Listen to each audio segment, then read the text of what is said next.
Hello दोस्तों, नमस्कार। कैसे हैं आप लोग? आज हम बात करने वाले हैं शक्तिशाली और हिंदू राष्ट्र सम्राट छत्रपति शिवाजी महाराज की, जिन्होंने अपने जीवन काल में शुरू से ही बहुत से युद्ध जीते और उस पर अपना अधिकार जमाकर हिंदू राष्ट्र की स्थापना किया। उन्हीं के जीवन काल के बारे में आज हम शुरू से सारांश में बात करने वाले हैं। लेकिन इस संराश को देखने से पहले सबसे पहली बात की, आप इस चैनल पर नए हो तो इस चैनल को सब्सक्राइब कर दें ताकि फिर मिल सके एक नए वीडियो में।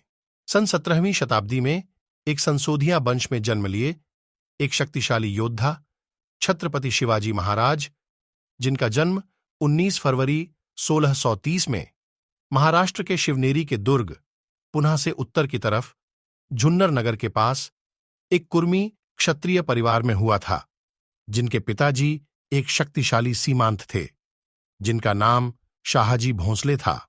उनके माता जीजाबाई जादव कुल में उत्पन्न असाधारण प्रतिभाशाली थी, जिनको जिजाऊ नाम से भी पुकारा जाता है।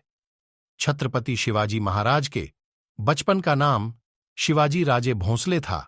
उन्होंने बचपन में ही बहुत ही कम आयु में अपनी माता से राजनीति और युद्ध के शिक्षा का ज्ञान ले लिया था, जिससे शिवाजी महाराज के प्रथम गुरु होने का श्रेय इनके माता जीजाबाई को दिया जाता है।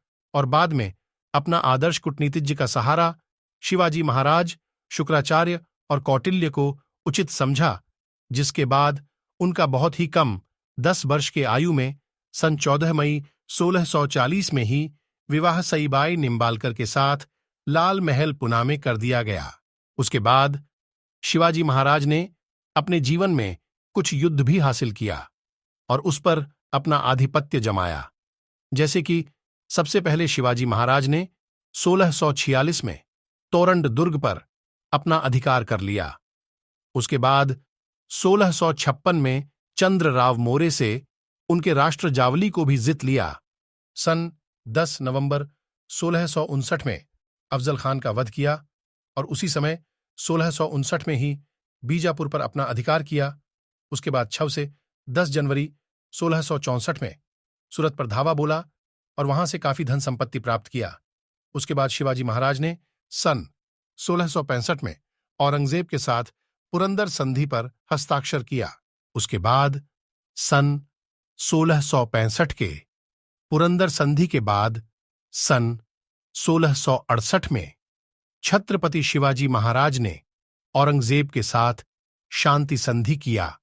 उसके बाद फिर सन 1670 में शिवाजी महाराज ने सूरत पर फिर दोबारा हमला किया।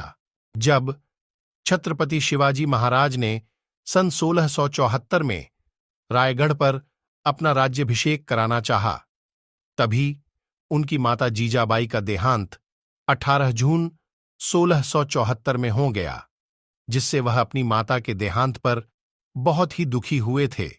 छत्रपति शिवाजी महाराज ने अपना राज्याभिषेक कराने के लिए अपने प्रमुख सचिव बाला आवजी को 3 दूतों के साथ काशी में गंगाभ नामक एक ब्राह्मण को बुलाने के लिए भेजा। तो वह ब्राह्मण ने छत्रपति शिवाजी महाराज को क्षत्रिय होने का प्रमाण देने के लिए कहा, जिससे उनके सचिव फिर वापस आ गए। गंगाभ नामक ब्राह्मण की यह बात सुनकर शिवाजी महाराज के प्रमुख सचिव बाला आवजी पुनः अपने राष्ट्र लौटकर अपने ही सिसोदिया वंश के प्रसिद्ध व्यक्ति को बुलाकर रायगढ़ में छत्रपति शिवाजी महाराज का राज्याभिषेक कराया। शिवाजी महाराज गंगा भट्ट के अनुसार शिवाजी का वंश मेवाड़ के प्रसिद्ध गुहिल सिसोदिया वंश से मिलता है, जिसके कारण ही आज समस्त मराठा का एक क्षत्रिय होने का दर्जा मिलता है।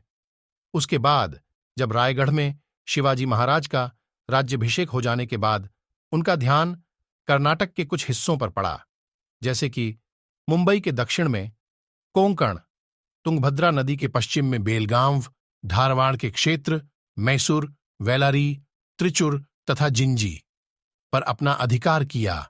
इस प्रकार सभी जगह अपना अधिकार करने वाले शक्तिशाली छत्रपति शिवाजी महाराज को 3 अप्रैल 1680 में विष पिलाने के वजह से निधन हो गया।